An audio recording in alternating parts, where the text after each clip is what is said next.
नीचे subscribe button पर click करके हमारा चैनल सब्सक्राइब कर लीजिए और उसके पास में बेल आइकन को भी दबा दीजिए। हाँ जी फ्रेंड्स, कैसे हैं आप लोग। हम कर रहे हैं व्यवसाय अध्ययन और उसके अंदर हमारा चल रहा है चैप्टर नंबर 3 जिसका नाम है प्रबंध की प्रक्रिया। और ये चैप्टर 3 जो है ये हमारा आज कंप्लीट हो जाएगा, क्योंकि इस चैप्टर के अंदर जो है हमने प्रबंध के 14 सिद्धांत जो हेनरी फ्योल ने दिए थे वो कर लिए। उसके बाद प्रबंध की तकनीकें थी 3 इसके अंदर मेन, जिसमें एक थी कौन सा, उद्देश्य द्वारा प्रबंध, वो हमने कर लिया। उसके बाद था अपवाद द्वारा प्रबंध, वो हमने लास्ट लेक्चर में कर दिया। आज के लेक्चर के अंदर इसकी लास्ट प्रबंध तकनीक बचती है जिसका नाम है क्या, बताइए। मैंने बताया था ना लास्ट लेक्चर के अंदर 3rd नंबर, जिसका नाम है व्यू रचनात्मक प्रबंध। तो आज का हमारा यही टॉपिक है। तो आज चैप्टर नंबर 3 आपका बिल्कुल कंप्लीट हो जाएगा। हाँ, एक चीज़ और होगी इसके अंदर कि हम चैप्टर नंबर 4 जो है उसका थोड़ा रिव्यू मैं आपको आज के लेक्चर के अंदर ही दे दूंगा। तो सबसे पहले तो लेक्चर 3 को कंप्लीट करते हैं और हमारी लास्ट मैनेजमेंट की प्रबंध की जो तकनीक है जिसका नाम है व्यू रचनात्मक प्रबंध। ठीक है, हाँ, स्ट्रेटेजिक मैनेजमेंट। ठीक है, तो देखिए दोस्तों, सबसे पहले इसकी जो बुक के अंदर परिभाषा है वो मैं आपको बता देता हूँ, फिर उसके बाद उस परिभाषा को थोड़ा समझा देता हूँ विथ एक कोई फनी एग्जाम्पल लेकर, कोई ऐसा एग्जाम्पल लेकर जिससे जो है ये चीज़ आपके दिमाग के अंदर बैठ जाए। क्योंकि इससे पहले जो हमने 2 सिद्धांत किए थे, 2 तकनीकें करी थी प्रबंध की, एक तो थी अपवाद द्वारा और एक थी उद्देश्य द्वारा, है ना। वो दोनों थोड़ा इजी था, उसको याद करना भी इजी था, एक बार पढ़ने से भी वो समझ में आ जाते हैं और आराम से बच्चा लिख पाता है एग्जाम के अंदर। लेकिन इसमें थोड़ा सा इसको लिखना कठिन है, क्योंकि इसको थोड़ा समझना ही दिमाग के अंदर फिट ही नहीं होता है ना। जैसे कुछ स्टूडेंट्स आप में से ऐसे होंगे जिन्होंने व्यू रचना ये नाम ही पहली बार सुना है, तो उनके लिए बहुत मुश्किल हो जाता है। इसलिए थोड़े कुछ नॉर्मल एग्जाम्पल भी लेंगे अपन जिससे आपको ये समझ में आ जाए। सबसे पहले व्यू रचनात्मक प्रबंध का सिद्धांत जाने उससे पहले हमको पढ़ना पड़ेगा व्यू रचना क्या होती है, यानी कि स्ट्रेटजी क्या होती है। ठीक है, व्यू रचना क्या होती है, तो इसकी परिभाषा जो बुक के अंदर दी हुई है वहां तो क्या लिखा हुआ मैं आपको बता देता हूं। वहां लिखा हुआ है संस्था के या संगठन के व्यापार के लक्ष्यों या उद्देश्यों, लिख सकते हो, उद्देश्यों की प्राप्ति हेतु, उद्देश्यों की प्राप्ति हेतु, क्या, संस्था के उद्देश्यों की प्राप्ति हेतु, हर संस्था के उद्देश्य होते हैं, उनकी प्राप्ति हेतु आंतरिक एवं बाह्य, बाह्य मतलब बाहर, संस्था के बाहर, तो आंतरिक एवं बाह्य घटकों को ध्यान में रखकर, क्या, संस्था के उद्देश्यों की प्राप्ति हेतु आंतरिक एवं बाह्य घटकों को ध्यान में रखकर संस्था के कार्यों के स्वरूप का निर्धारण करना व्यू रचना कहलाता है। सिंपल आपको लिखाया है, व्यू रचना कहलाता है। ठीक है, तो स्ट्रेटजी क्या है कि किसी भी संस्था के जो उद्देश्य मतलब ऑब्जेक्ट, उन उद्देश्यों की प्राप्ति हेतु कुछ काम करना पड़ेगा, लेकिन उन, है ना, तो संस्था के उद्देश्यों की प्राप्ति हेतु संस्था को क्या करना पड़ता है, कुछ कार्य करने पड़ते हैं, है ना। संस्था के कुछ कार्य करने पड़ते हैं, उन कार्यों का क्या करना पड़ता है, निर्धारण करना पड़ता है कि हमें कौन से काम करें ताकि संस्था के उद्देश्य प्राप्त हो जाए। ठीक है, कोई भी संस्था के लक्ष्य या उद्देश्य की प्राप्ति के लिए काम तो करना पड़ेगा। अब काम करने से पहले उनको डिसाइड करना पड़ेगा ना कौन सा काम करना है, उस काम को कैसे करना, उस काम के स्वरूप का निर्धारण। संस्था के अगर आपको लक्ष्य प्राप्त करने हैं, उद्देश्य प्राप्त करने हैं, तो आपको कार्य करना पड़ेगा और उस कार्य का स्वरूप, उस कार्य को कैसे करें, इसका निर्धारण करना क्या कहलाता है? व्यूह रचना। लेकिन जब आप इसका निर्धारण करो कि हमको ये लक्ष्य प्राप्त करने हैं, संस्था के व्यापार का उद्देश्य है ये, इसको प्राप्त करना है, उसके लिए हम जो काम करेंगे उस काम का स्वरूप निर्धारित करना है कि उस काम को कैसे करना है, ठीक है। तो वो स्वरूप जब निर्धारित करोगे ना, उस टाइम आपको संस्था के आंतरिक और बाहरी दोनों घटकों को ध्यान में रखना है। मतलब व्यापार के अंदर के जितने भी घटक हैं, तत्व हैं जो आपके उस कार्य को प्रभावित कर सकते हैं, उनको ध्यान रखना है। संस्था के बाहर के एनवायरनमेंट के जितने भी घटक हैं उनको भी ध्यान रखना है। यानी कि संस्था के उद्देश्यों की प्राप्ति हेतु, संस्था की उद्देश्यों की प्राप्ति हेतु संस्था के बाहरी और आंतरिक घटकों को ध्यान में रखकर जो भी काम करने हैं उनके काम करने के स्वरूप का निर्धारण करना क्या कहलाता है? व्यूह रचना कहलाता है। ओके सर, आप तो ये बता रहे हो, हम इसको समझ भी लेंगे, लेकिन व्यूह रचना का नॉर्मली मतलब क्या होता है?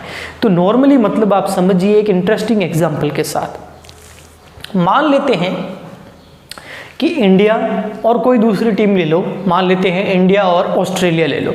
इंडिया ऑस्ट्रेलिया का मैच चल रहा है, ठीक है। सामने अब ऑस्ट्रेलियन टीम को पता है कि यहाँ पर कोहली जो है, विराट कोहली, अगर वो जम गया तो वो फिर कभी आउट होगा नहीं, या हो सकता है वो मैच भी जिता दे, हो सकता है अच्छी पारी भी खेले।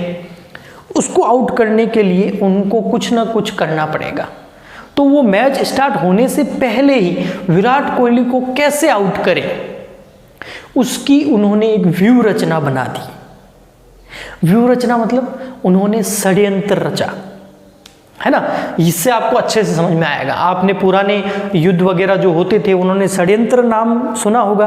वो षड्यंत्र के वास्तविकता ये है कि वो एक व्यूह रचना होती है, वो एक स्ट्रेटजी होती है, और वह स्ट्रेटजी जो होती है, उस स्ट्रेटजी को इस तरीके से, व्यूह रचना को इस तरीके से रचा जाता है कि सामने वाला उस जाल के अंदर फंस जाए। वैसे के वैसे व्यापार के अंदर भी आपको व्यूह रचनाएं बनानी पड़ेगी, तभी वो कार्य बहुत अच्छे से होगा। वरना ये जो अभी आधुनिक युग है, इसमें कंपटीशन बहुत ज़्यादा है।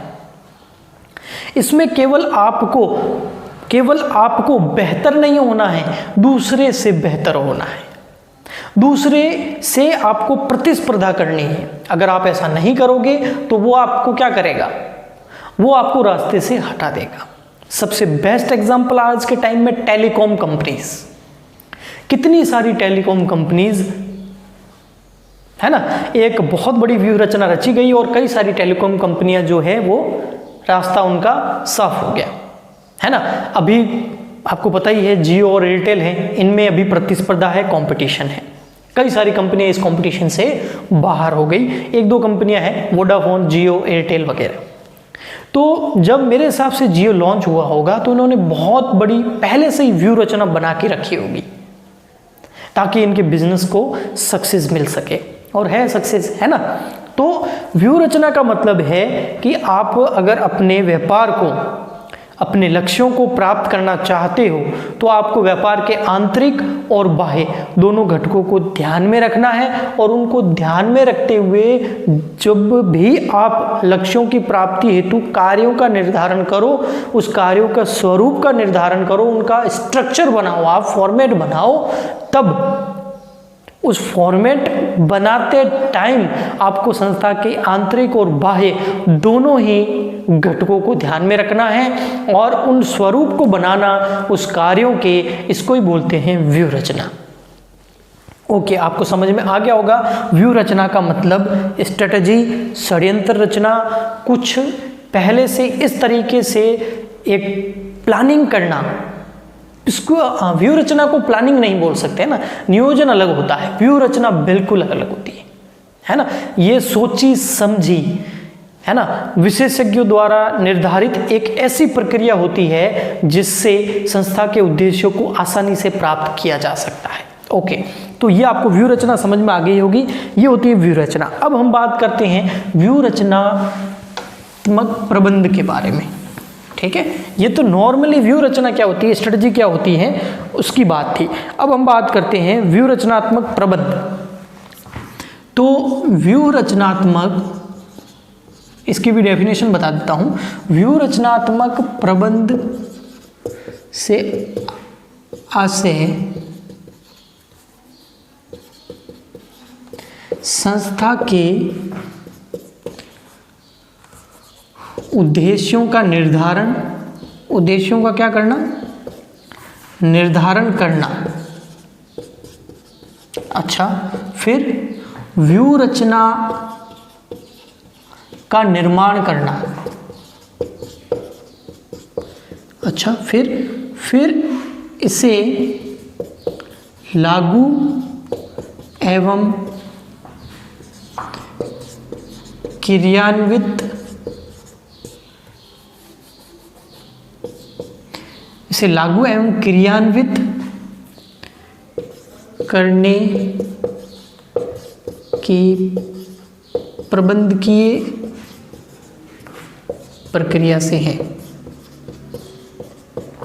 देखिए, व्यू रचनात्मक प्रबंध से आशय संस्था के उद्देश्यों का निर्धारण, व्यू रचना का निर्माण, इसे लागू एवं क्रियान्वित करने की प्रबंधकीय प्रक्रिया से है। मैं आपको समझाता हूं। देखिए, व्यू रचनात्मक प्रबंध से आशय क्या है, संस्था के उद्देश्यों का निर्धारण करो। संस्था के उद्देश्य कहाँ निर्धारित होते हैं, ये एक व्यू रचनात्मक मैनेजमेंट का, स्ट्रेटेजिक मैनेजमेंट का एक हिस्सा है। मतलब आप जब व्यू रचनात्मक प्रबंध कर रहे हो तो आप क्या क्या करोगे, सबसे पहले संस्था के लक्ष्यों का, उद्देश्यों का निर्धारण करोगे। ठीक है, हमने निर्धारण कर लिया। ये संस्था के लक्ष्यों का निर्धारण करना ये व्यू रचनात्मक प्रबंध का हिस्सा है। ओके, फिर व्यू रचना का निर्माण करना। व्यू रचना मतलब स्ट्रेटेजी बनाना कि इन लक्ष्यों को, इन उद्देश्यों को कैसे प्राप्त करें, यह भी व्यू रचनात्मक प्रबंध का हिस्सा है। तो व्यू रचनात्मक प्रबंध के अंदर अभी मैंने दो चीजें बताई, पहला संस्था के उद्देश्यों का निर्धारण करना और दूसरा व्यू रचना का निर्माण करना कि उन उद्देश्यों को कैसे प्राप्त करें। ठीक, फिर व्यू रचना का आपने निर्माण कर लिया। अब इस व्यू रचना को, इस स्ट्रेटेजी को लागू करना, क्या करना, क्रियान्वित करना, मतलब उसका इम्प्लीमेशन करना, उसको लागू कर देना। तो उसे लागू करने की प्रबंधकीय प्रक्रिया यानी कि मैनेजमेंट प्रोसेस से है। ठीक है, ओके, बिल्कुल इजी था, आपने देखा। तो सबसे पहले अगर व्यू रचना का मतलब आपको समझ में आ गया ना, तो आपको व्यू रचनात्मक प्रबंध की परिभाषा भी समझ में आ जाएगी। व्यू रचना स्ट्रेटजी जो है वो व्यू रचनात्मक प्रबंध का ही हिस्सा है। तो व्यू रचनात्मक प्रबंध के अंदर संस्था के उद्देश्यों का सबसे पहले निर्धारण किया जाता है, फिर व्यू रचना बनाई जाती है कि इसे कैसे प्राप्त करना है, और फिर उस व्यू रचना को लागू एवं क्रियान्वित करना, एक प्रबंध की जो प्रोसेस है, मैनेजमेंट है, वही क्या है, व्यू रचनात्मक प्रबंध। ओके, आपको समझ में आ गया होगा। ठीक, अब हम कर रहे हैं व्यू रचनात्मक प्रबंध का महत्व, और उसके केवल मैं आपको पॉइंट समझा रहा हूं।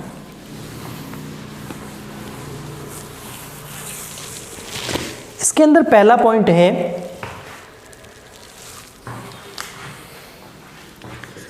व्यू रचनात्मक प्रबंध का महत्व। तो सबसे पहले व्यवसाय का कुशल संचालन, ये पहला पॉइंट है आपका। व्यवसाय का क्या होता है, कुशल संचालन होता है।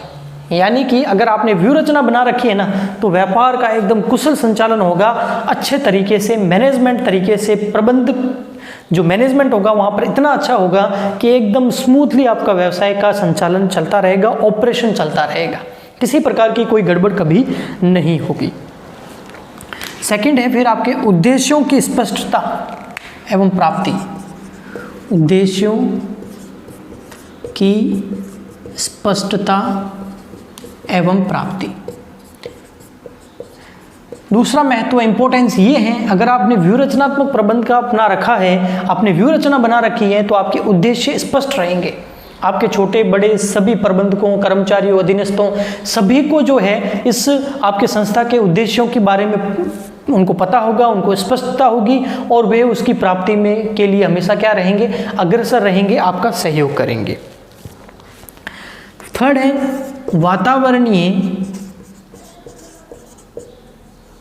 वातावरणीय चुनौतियों का सामना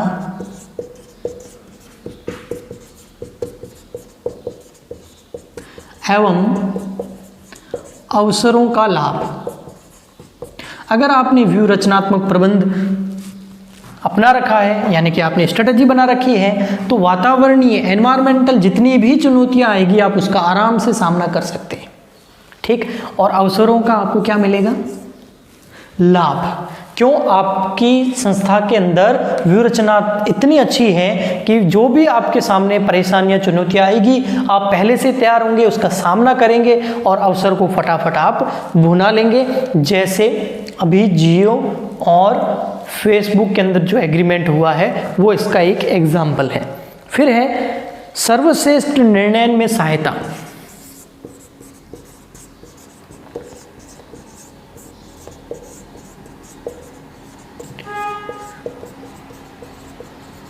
ठीक है, निर्णय हमेशा कैसा लिया जाएगा, सर्वश्रेष्ठ, क्योंकि आपने व्यू रचनात्मक प्रबंध अपना रखा है, आपने व्यू रचना बना रखी है अपने संस्था के लक्ष्यों को कैसे प्राप्त करना है उसकी, इसलिए आप बेस्ट डिसीजन ले पाएंगे।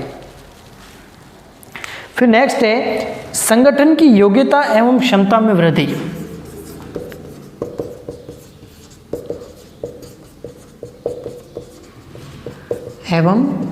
क्षमता में वृद्धि। अगर व्यापार का कुशल संचालन होगा ना और उद्देश्य स्पष्ट रहेंगे, है ना, तो आपके संगठन की जो योग्यता है वो हमेशा बढ़ेगी, एबिलिटी बढ़ेगी लोगों की, लोग अपने काम के अंदर परफेक्ट होंगे और आपके संस्था की जो मैन्युफैक्चरिंग कैपेसिटी है वो भी हमेशा क्या होगी, वो भी बढ़ेगी। कर्मचारी अभिप्रेरणा में सुधार। जी हाँ, कर्मचारी जो है उनको उद्देश्यों के बारे में पहले से पता होता है, इसलिए वे हमेशा क्या रहेंगे, अभिप्रेरित। और यही हमारा अगला चैप्टर है, अभिप्रेरणा, मोटिवेशन। चैप्टर नंबर हमारा कौन सा है, कौन सा, 4th, हाँ, तो वो हमारा यही चैप्टर है, अभिप्रेरणा। फिर है परिवर्तनों के प्रतिरोध में कमी। ये अच्छा पॉइंट है, बताता हूँ, ये पढ़ने से समझ में नहीं आता है। परिवर्तनों के प्रतिरोध में कमी। देखो, जब भी किसी संस्था के अंदर कोई पॉलिसी चेंज होती है ना, पहले मैन्युअली काम होता था, अब हेवी मशीनरी आ रही है ना, कोई शिफ्ट चेंज हो रही है, जब भी कोई ऑफिस चेंज हो रहा है, फैक्ट्री एक जगह से दूसरी जगह जा रही है ना, या कोई प्रोडक्शन चेंज हो रहा है, कुछ ना कुछ परिवर्तन संस्थाओं के अंदर होता रहता है, क्योंकि परिवर्तन तो इस प्रकृति का नियम है। तो हमेशा कर्मचारी क्या करते हैं, उस परिवर्तन का विरोध करते हैं, क्योंकि उनको नए माहौल में ढलने में समय लगता है। लेकिन अगर आपने व्यू रचनात्मक प्रबंध अपना रखा है तो क्या क्या फ्यूचर में परिवर्तन आप करोगे, लगभग आपने वो पहले से डिसाइड भी कर रखा है और कर्मचारियों को पहले से ही बता रखा है। तो अब जब वो परिवर्तन की बारी आएगी ना, तो आपके कर्मचारी उसका प्रतिरोध नहीं करेंगे, मतलब वो उसमें रुकावट नहीं डालेंगे, उल्टा ही वो आपका क्या करेंगे, सहयोग करेंगे। तो ये था आपका व्यू रचनात्मक प्रबंध का सिद्धांत। ये जो पहले 2 सिद्धांत किए थे, उद्देश्य द्वारा प्रबंध और अपवाद द्वारा प्रबंध, उससे थोड़ा सा ये बोरिंग टाइप है, लेकिन आप जो मैंने आपको समझाया है, अगर आप उन चीज़ों को थोड़ा ध्यान से सुनेंगे तो ये भी समझ में ज़रूर आएगा। जी, अगला चैप्टर है अब हमारा, उसके बारे में अगला चैप्टर थोड़ा सा बस उसका व्यू दे रहा हूँ। अगला चैप्टर स्टार्ट तो हम नेक्स्ट लेक्चर के अंदर ही करेंगे, बस मैं तो थोड़ा सा आपको बता रहा हूँ अगले चैप्टर के बारे में कि उस चैप्टर के अंदर क्या क्या है। अभी मैंने जैसे आपको बता दिया था, हमारा चैप्टर नंबर कौन सा है, 4th, उसका नाम है अभिप्रेरणा। अभिप्रेरणा को बेटा इंग्लिश में क्या बोलते हैं, बिल्कुल सही बात, मोटिवेशन, है ना, मोटिवेशन बोलते हैं। तो इस चैप्टर में हम क्या करेंगे, सबसे पहले अभिप्रेरणा का अर्थ पढ़ेंगे कि मोटिवेशन का अर्थ क्या है, इसकी परिभाषा भी पढ़ेंगे एक, है ना, कोई भी, और इसकी क्या पढ़ेंगे, विशेषताएं। तो शायद ये हमारा फर्स्ट लेक्चर होगा इस चैप्टर का। फिर सेकंड के अंदर हम इस अभिप्रेरणा का महत्व करेंगे, इम्पोर्टेंस करेंगे एवं इसकी आवश्यकता करेंगे। ठीक है, ये आपको मैं पहले से बता रहा हूँ कि अगले वाले चैप्टर का माइंड मैप क्या है, उसको कैसे करना है। 3rd, हाँ, यहाँ तक तो नॉर्मली है, सिंपल है बहुत, ठीक है। मोटिवेशन क्या होता है, परिभाषा, विशेषता, महत्व और उसकी क्या रिक्वायरमेंट है, इंपॉर्टेंस है, वो बता दूंगा। यहाँ थर्ड पॉइंट आपके लिए बहुत इंपॉर्टेंट है, क्योंकि थर्ड पॉइंट जो है वो एग्जाम के अंदर भी आता है और समझना भी उसको पड़ेगा, ये अच्छा है। वो है अभिप्रेरण की तकनीकें, है ना, ये है इंपॉर्टेंट फॉर एग्जाम पर्पस भी, और इस चैप्टर की मेन चीज है ये अभिप्रेरण की तकनीकें। और फोर्थ नंबर है अभिप्रेरण या अभिप्रेरणा की विचारधाराएं, ये भी इंपॉर्टेंट है। और जो पुराने बच्चे हैं रिवीजन कर रहे हैं उनको पता है, बताऊं मैं थोड़ा सा क्या इसके अंदर अभिप्रेरण की तकनीकें क्या थी, वित्तीय और अवित्तीय, बिल्कुल। और अभिप्रेरण की विचारधारा कौन सी थी, मास्लो, हर्ट्जबर्ग, मैकग्रेगर, याद है, विलियम ओची, हाँ वो 4 विचारधारा है। तो ये 2 पॉइंट बहुत इंपॉर्टेंट है आपके इस चैप्टर के अंदर। तो लगभग मैं कोशिश करूंगा कि इनको जो है इस चैप्टर को मैं लगभग ज़्यादा से ज़्यादा 4 क्लास के अंदर ही इसको मैं निपटा दूँ। लेकिन उसमें फिर क्या होगा, जैसे अभी वीडियोस जो टाइम ड्यूरेशन है ना अभी एक लेक्चर का, वो लगभग 20 मिनट एवरेज है।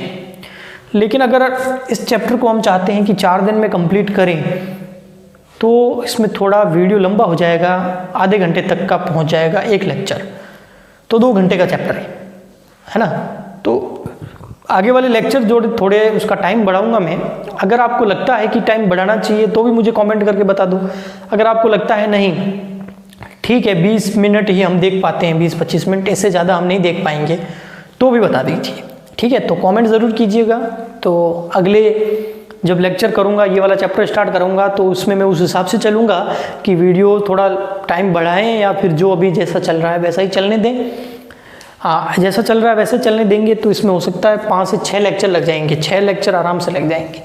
तो और लेक्चर ज़्यादा हो जाएंगे, बुक कंप्लीट करने में भी थोड़ा समय लग जाएगा। तो आप बता दीजिएगा मुझे बिल्कुल। और सबसे पहले दोस्तों आपसे रिक्वेस्ट है कि शेयर कीजिए वीडियोस पर, क्योंकि व्यूज़ आएंगे ना तभी मज़ा आएगा आपको भी और मुझे भी। बाकी लाइक और सब्सक्राइब तो आपने कर ही लिया होगा।